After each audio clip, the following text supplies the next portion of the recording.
Data yang diminta kan alurnya permintaan ini kan diminta dulu data melewati beberapa tahap. Bisa datang langsung, dia punya mekanisme, bisa lewat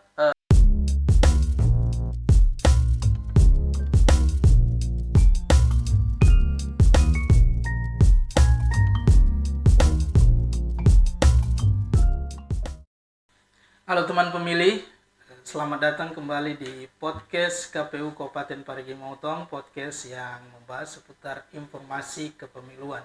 Senang sekali bersama saya Muhammad Syukran selaku host pada episode kali ini. Jadi di episode kali ini kita akan membahas seputar informasi tentang PPID KPU Kabupaten Parigi Motong. Jadi ini menarik karena mungkin masyarakat tahu bahwa KPU itu mungkin hanya seputar pencalonan, pemutahiran data pemilih, pencoblosan. Jadi KPU juga punya tugas yakni PPID.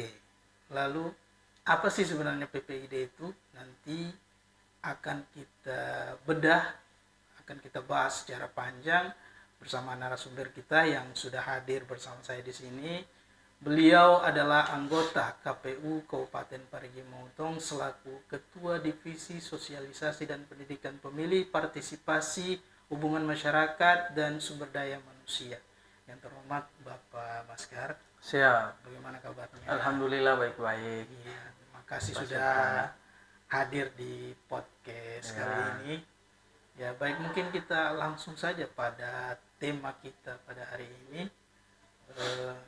Mungkin nanti Bapak bisa menyapa sebelum penjelasan dan nanti bisa dilanjutkan terkait pembahasan kita apa sih sebenarnya PPID.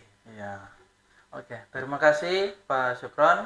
Assalamualaikum warahmatullahi wabarakatuh. Waalaikumsalam. Alhamdulillah, puji syukur kita panjatkan kehadirat Allah Subhanahu wa taala, di mana hari ini kita masih diberikan kesempatan, kesehatan, kemudian panjang umur. Nah, sehingga kita masih bisa menjalankan ibadah puasa ini, Pak Syukran. Iya. Ya, alhamdulillah. Kemudian salawat serta salam tanpa pula kita aturkan kepada junjungan kita Nabiullah Muhammad SAW, kepada keluarga, sahabatnya, dan semoga sampai kepada kita yang akan diberikan syafaat. Amin, amin. Amin. Jadi terima kasih Pak Syukron. Jadi Pak Syukron host hari ini. Jadi kita punya pembahasan kali ini terkait PPID. Pak Betul Syukron. sekali. Sebenarnya apa sih PPID? Apa sih PPID itu? Iya. Ya. Jadi kalau kita bicara PPID ini kan singkatan pejabat pengelola informasi dan dokumentasi. Oh iya. Jadi ada pejabatnya, ada pengelolanya, ada informasinya, ada dokumentasinya. Jadi informasi dan dokumentasi ini tidak serta-merta gitu. Dia dikelola seperti itu. Nah, jadi salah satu tujuannya PPID ini Pak Syukron, agar supaya ini bagian dari pintu kepercayaan publik terhadap KPU. Nah, karena kita juga didasari dengan, kalau di undang-undang itu ada undang-undang tahun 2000, undang-undang nomor 14 tahun 2008 tentang keterbukaan informasi publik. Dengan kalau di PKPU ada PKPU nomor 22 tahun 2023. Kemudian di perubahannya PKPU 11 tahun 2024. Seperti itu. Itu tentang PPID. Tentang PPID. Ada perubahannya sudah. Ada beberapa poin perubahan itu. Salah satunya kalau di struktur itu Pak Syukron, di situ kan kemarin di 2023 PKPU 22-2023 itu tim pelaksana namanya. Nah, sekarang sudah diganti jadi PPID pelaksana. Tim pelaksana, tim penghubung. Tim pelaksana. Gitu. Seperti itu di struktur PPID sekarang. Seperti itu. Nah, di strukturnya ini artinya hampir semua terlibat, Pak Syukron. Kalau bicara struktur PPID ya. Iya. Nah, struktur. Sebelum kita jauh bahas terkait bagaimana sih data-data ini kalau mau diminta, Iya. gitu. Jadi struktur ini supaya kita ketahui bersama, kemudian publik juga tahu, Iya. gitu. Ada namanya pembina PPID. Di situ ketua dengan anggota KPU Kabupaten Parigi Motong. Nah, kemudian ada namanya tim pertimbangan. Tim pertimbangan ini hanya 3 orang, Pak Sukron. Nah, saya sendiri sebagai ketua yang mengampu divisi ini, ketua divisi Sosdikli, Parmas, dan SDM. Kemudian sekretaris KPU Kabupaten Parigi Motong dengan Kasubag, SDM, Sosdikli, SDM, dan Sosdikli, Parmas, dan SDM. Kasubag Parmas dan Kasubag, SDM. Parmas, dan SDM. Nah, kemudian ada PPID, gitu. Ada PPID. PPID ini sendiri Kasubag, Ya. gitu. Kasubag, Parmas, dan SDM. Kemudian ada Atasan. PPID tadi, Oh iya. PPID pelaksana, gitu. Ada atasan PPID ada, itu yang saya lupa tadi. Jadi setelah tim pertimbangan itu ada atasan PPID yang dijabat oleh sekretaris KPU. Kemudian ada juga tadi petugas pelayanan informasi dan dokumentasi yang punya talenta di bicara pengelolaan informasi ini, seperti Pak Syukron, Ya. gitu. Seperti itu. Berarti kepengurusannya, strukturnya PPID ini jelas. Jelas struktur, kalau bicara struktur jelas, gitu. Seperti itu dia, Pak Sukron. Iya. Nah, Kemudian bagaimana sih, atau informasi apa saja sebenarnya yang bisa diminta oleh masyarakat ini? Apakah masyarakat minta bisa langsung dikasih informasinya atau seperti Ya. apa? Jadi ada namanya ada 3 jenis dulu informasi yang kita ketahui ini, Pak Sukron, kalau di PPID. Ya. Nah, itu juga kita ini bicara berdasarkan PKPU nomor 22 tahun 2023. Gitu. Jadi di situ dijelaskan ada 3. Ada yang ketika informasi publik yang secara berkala kita sediakan, kemudian ada yang serta merta, ada juga yang wajib disediakan, gitu. Ada yang wajib disediakan. Wajib disediakan ini apa semua? Ada misal SK, itu wajib kita sediakan, itu SK, gitu. Data-data kepegawaian yang ada di KPU itu wajib disediakan. Kemudian ada yang serta merta, misal ada surat keputusan yang melalui pleno, kemudian kebijakannya itu melewati beberapa proses yang tak ubah, misal dengan beberapa pertimbangan dan kebijakan. Nah, itu serta merta itu. Kalau yang berkala? Yang berkala itu seperti tahapan, itu berkala. Jadi informasinya secara berkala. Secara berkala, sesuai dengan tahapan pada saat itu, gitu. Nah, kemudian ada juga informasi yang dikecualikan. Informasi dikecualikan ini imbas dari permintaan, gitu. Data yang diminta kan alurnya permintaan ini kan diminta dulu data, melewati beberapa tahap. Bisa datang langsung, dia punya mekanisme, bisa lewat email atau website KPU, gitu. Jadi dia minta lewat situ dulu. Kemudian setelah dia minta, kita lihat permintaannya ini seperti apa, gitu. Oh, seperti ini dikelola. Itu namanya pengelolaan informasinya di situ. Iya, karena memang pada saat meminta itu kan ada syarat, ada formulir yang harus diisi, ada identitas yang harus disampaikan, ada formulirnya kan berisi tentang untuk apa sih informasi itu. Ya, betul. Itu ada di pemeriksaan permintaan. Jadi diperiksa dulu informasi yang dia minta ini, kita periksa seperti apa. Oh, tindak lanjut, gitu. Kemudian dikelola. Setelah dikelola itu ini di mana? Oh, ini ada di subbagian ini. Sampaikan ke subbagian sana. Makanya ada PPID pelaksana. Nah, bagaimana ketika orang meminta informasi itu kan ada alurnya, ada proses administrasi, Ada SOP-nya. ada SOP-nya. isi buku registrasi begitu. Nah, ada yang ketika misal dia di Mautong jauh, lewat website sudah gitu. Atau lewat email. Dan ada kita berikan bukti gitu. Nah, ada kita berikan bukti bahwa si A meminta informasi ini gitu. Kita berikan bukti bahwa dia minta informasi ini, ada bukti penerimaan namanya. Oh, iya. Nah gitu. Sehingga itu akan tercatat di KPU Kabupaten Parigi Motong Ya. bahwa pada hari ini atau kapan memang benar yang bersangkutan meminta informasi itu.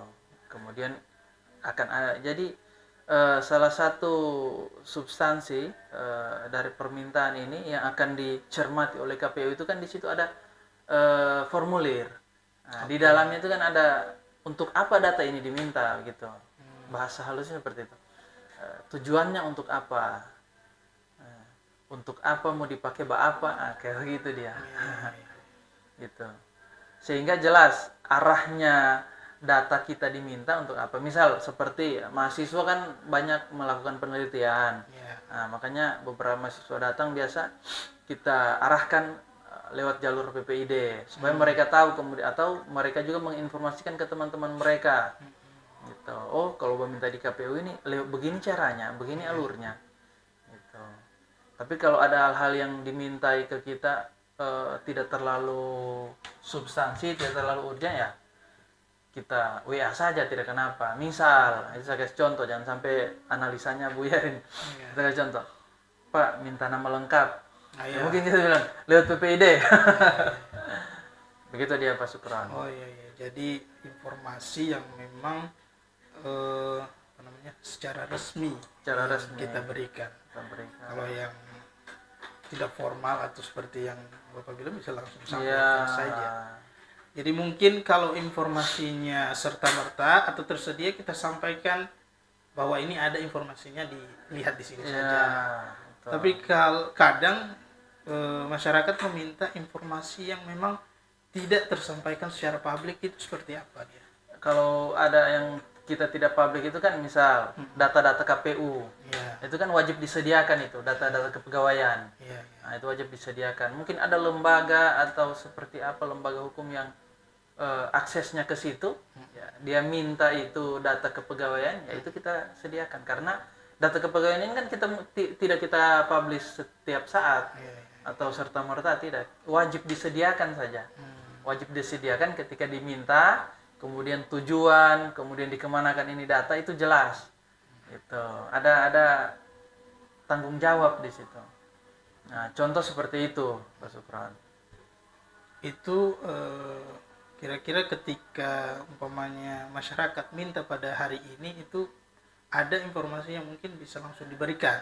Ada. Tapi mungkin ada yang butuh berapa hari. Iya, butuh berapa hari gitu. Jadi masyarakat juga kan tidak ketika meminta informasi tidak berpikir berapa hari saya mau tunggu ini gitu. Tetap akan kita informasikan. Nah, 3 hari gitu. Misal kita kasih jeda 10 hari.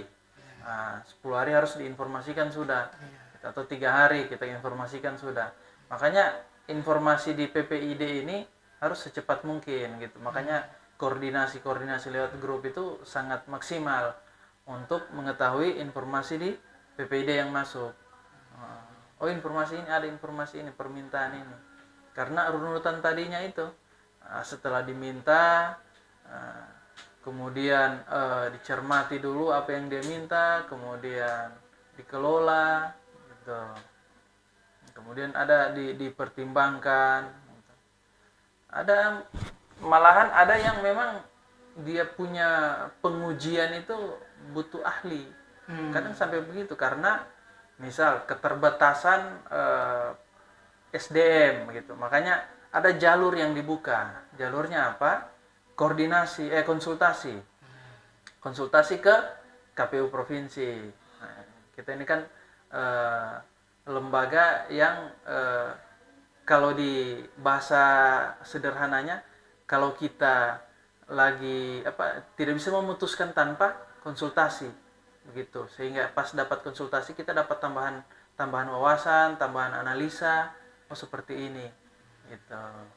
Jadi memang informasinya tidak semua langsung diberikan. Langsung diberikan. Ada memang informasi butuh pendapat, Butuh kajian dalam, kajian yang mendalam. kajian yang mendalam.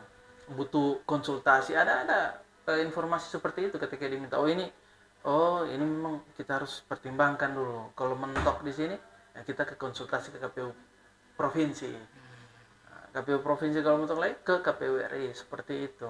Jadi lalu setelah diminta, apakah informasi itu bisa langsung diberikan? Maksudnya apakah kadang informasi itu apakah bisa juga ditolak, tidak diberikan, atau seperti apa? Ya, ada namanya bisa ditolak. Tapi kita jelaskan di PPID bahwa alasan penolakannya seperti ini. Kemudian kita jelaskan kalau ada keberatan seperti ini alurnya. Begitu. Itu dijelaskan juga di PKPU 22 itu. Oh iya. Jadi tidak semua informasi Tidak diminta semua. ini kadang disampaikan ke Iya. masyarakat. Kan, Tapi ini kan namanya keterbukaan informasi publik. Ya, terbuka ini bukan berarti buka-bukaan. Terbuka ini ada proses pengelolaan. Ada proses pengelolaan informasi. Karena seperti tadi saya bilang bahwa tujuan kita ini ya menjaga menjaga marwah KPU ini dengan transparansi, akuntabilitas, itu semua kan kita jaga untuk memenuhi hak-hak masyarakat, memenuhi informasi, ya, menerima informasi seperti itu. baik, menarik pembahasan kita hari ini, dan mungkin untuk episode kali ini terkait pembahasan KPU, saya rasa sudah cukup cukup mendalam juga tadi pembahasan kita, dan mungkin akan diakhiri dengan closing statement akhir dari Bapak Maskar untuk mengakhiri podcast kita pada episode kali ini. Kepada Pak Maskar, silakan. Ya, terima kasih Pak Sukron. Ya, PPID hadir di KPU Kabupaten Parigi Motong untuk memberikan informasi secara transparan, akuntabilitas, dan memenuhi hak-hak masyarakat dalam menerima informasi publik yang ada di KPU Kabupaten Parigi Motong. Nah, KPU Parigi Motong melaksanakan tugas-tugasnya, tanggung jawabnya, dan kewenangannya sesuai dengan aturan-aturan yang berlaku, tidak keluar dari koridor apa yang sudah diatur. Pada prinsipnya KPU transparan dalam membuka akses informasi-informasi publik, yang dimana ini bagian dari hak-hak masyarakat yang harus kita berikan, gitu. KPU tidak membatasi, tetapi ada syarat dan administrasi yang harus dilaksanakan, begitu. Demikian tadi closing statement dari narasumber kita, dan terima kasih kepada teman pemilih yang sudah tetap setia menyimak podcast kita pada hari ini. Sampai jumpa di episode podcast selanjutnya. Terima kasih. Assalamualaikum warahmatullahi wabarakatuh.